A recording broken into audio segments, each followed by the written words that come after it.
សរុបជម្រាបសួរពុកម៉ែបងប្អូនអ៊ំពូមីមីងទាំងអស់គ្នាថ្ងៃនេះជួបគ្នាវីដេអូថ្មីមួយទៀតហើយណាបងប្អូនថ្ងៃនេះ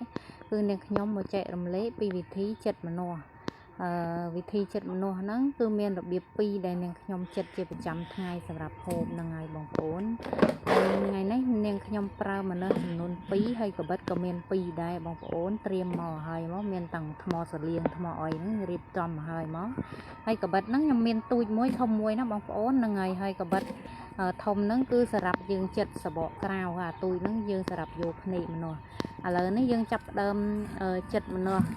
មួយមកបងប្អូនខ្ញុំអត់ដឹងថាវិធីចិត្តបងប្អូនគឺចិត្តរបៀបណាទេប៉ុន្តែអាហ្នឹងខ្ញុំគ្រាន់តែ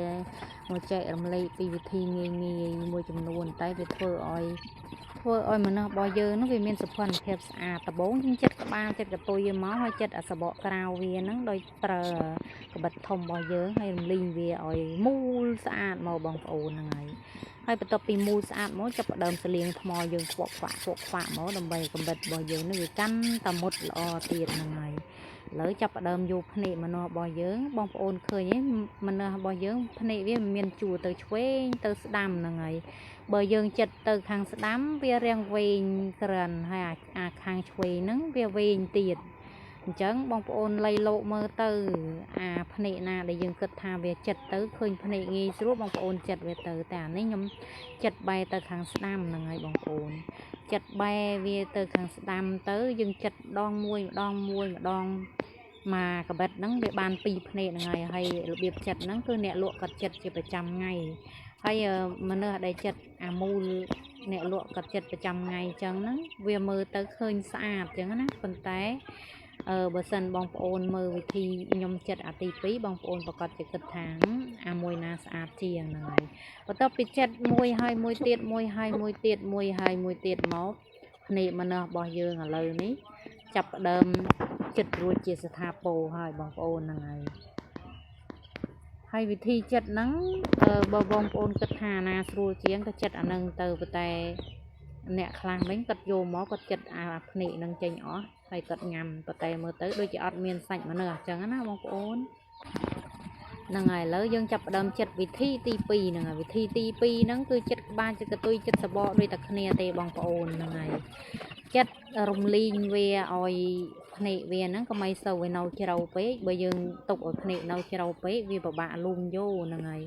ឥឡូវនេះយើងចិត្តសបករួចហើយយើងចាប់ផ្ដើមមកមើលមកអាហ្នឹងវាមានភ្នែកដូចគ្នាទៅឆ្វេងទៅស្ដាំទៅជើងទៅត្បូងអញ្ចឹងណាបងប្អូនហ្នឹងហើយប៉ុន្តែអាមួយហ្នឹងគឺខ្ញុំចិត្តវិធីផ្សេងគឺខ្ញុំចិត្ត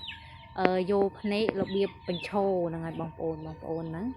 មើលតាមខ្ញុំទៅបើបងប្អូនគិតថាមួយណាស្រួលជាងបងប្អូនចិត្តទៅប៉ុន្តែបងប្អូនប្រកាសជាមើលឃើញពីក្បាលវីដេអូហើយថាអាភ្នែកដែលយើងចិត្តបញ្ឈរហ្នឹងពេលដែលយើងចិត្តទៅគឺវាស្អាតហ្នឹងហើយបើសិនជាយើងរៀបចំទទួលភ្ញៀវអីតាមសថាគារតាមអីចឹងយើងរៀបតាមប៊ូហ្វេតាមអីមើលទៅគឺវាឃើញសុខភាពស្អាតហ្នឹងហើយបងប្អូនឥឡូវបន្តចិត្តវាមកចិត្តពីលើទៅក្រោមអាតាណាមានភ្នែកយើងខ្វេះយកអាទាំងអស់មកហ្នឹងហើយបងប្អូនយីខ្វេះយកទាំងអស់ខ្វៀលយកភ្នែកវាទាំងអស់មកហ្នឹងហើយឥឡូវនេះរួចរាល់បងប្អូនឃើញមើលទៅដូចជាមិនសូវស្អាតទេហ្នឹងហើយឥឡូវយើងចាប់ផ្ដើមរួចរាល់ហើយយើងចាប់ផ្ដើមយកវាមកលាងទឹកសម្អាតវាមកប៉ុន្តែបើសិនជាគេចិត្តលក់គឺគេរំលីងអាសបកក្រៅហើយគឺគេលាងទឹករួចបានគេពាក់ស្រោមដៃទៅអីហើយគេយកទៅចិត្តយកទៅចិត្តហ្នឹងហើយនិយាយទៅដឹងឥឡូវនេះបន្ទាប់មកយើងចាប់ផ្ដើមចិត្តវាដាក់មកតើអាមួយណាវាស្អាតជាងអាមួយណាហើយអាមួយណាវាឆ្ងាញ់ជាងអាមួយណាឆ្ងាញ់ជាងហ្នឹងហើយចិត្តស្នូលកដាលវាចេញមកហើយយើងចាប់ផ្ដើមចិត្តវាមួយមកហើយបងប្អូនចាំមើលតើលទ្ធផលចុងក្រោយអាមួយណាវាមានរូបរាងស្អាតជាងហ្នឹងហើយដោយសារតែមនុស្សរបស់ខ្ញុំហ្នឹងខ្ញុំវាមានវិធីចិត្ត2យ៉ាងសម្រាប់ចែកជូនពុកម៉ែបងប្អូនទាំងអស់គ្នាបានទេសនាបើសិនពុកម៉ែបងប្អូនទាំងអស់គ្នាគិតថាវីដេអូរបស់នាងខ្ញុំនេះមានប្រយោជន៍បងប្អូនកុំភ្លេចជួយ share ហើយនឹង follow page របស់នាងខ្ញុំម្នាក់មួយផងណាហ្នឹងហើយបងប្អូន ឥឡូវនេះមនុស្សរបស់ខ្ញុំបានចិត្តមកដល់អាមនុស្សទី2ហើយបងប្អូនមើលទៅខ្ញុំអាមនុស្សទី2ហ្នឹងគឺខ្ញុំពុះវាជា2ហើយខ្ញុំចាប់ផ្ដើមចិត្តវាតឹងមនុស្សយោហើយបងប្អូនចាំមើលលទ្ធផលតើមួយណាស្អាតជាងហ្នឹងហើយបើនាងខ្ញុំវិញខ្ញុំគិតថាអាមនុស្សទី2ហ្នឹងវាស្អាតជាងព្រោះអីយើងមើលពេលដែលយើងរៀបដាក់ចានវាមានសោភ័ណភាពស្អាតហើយមើលទៅគឺប្លែកភ្នែកបងប្អូនឃើញទេគឺមើលទៅគឺប្រៀបដូចជាផ្កាឬក៏ស្រកានាគហ្នឹងហើយបងប្អូនហ្នឹងហើយគឺមើលទៅគឺសោភ័ណភាពស្អាតមែនទែនព្រោះអីហេតុអីបានជានាងខ្ញុំចែករំលែកពីវិធីចិត្តនេះព្រោះអី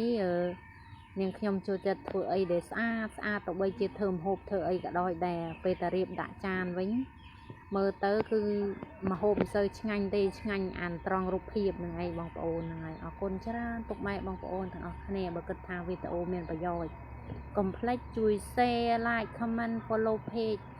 ដើម្បីជាទឹកចិត្តឲ្យបងប្អូនធ្វើវីដេអូថ្មីជាបន្តទៀតអរគុណច្រើនគោរពលាជួបគ្នានៅវីដេអូក្រោយៗទៀតណាបាយបាយ